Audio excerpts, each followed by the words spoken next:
Kate. Welcome to my channel.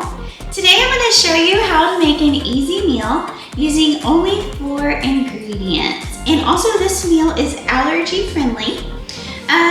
The first thing I have here is a trimmed brisket. I have 3.5 pounds of trimmed brisket and I'm going to put it in my crock pot.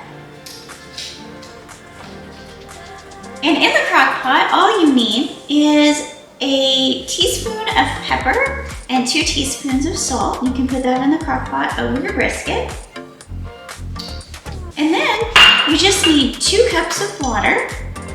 Pour over your brisket. You just want to cover your brisket with some water. You don't want to boil the brisket in the water. And you can put it on low for about 6 to 8 hours and then it will be ready.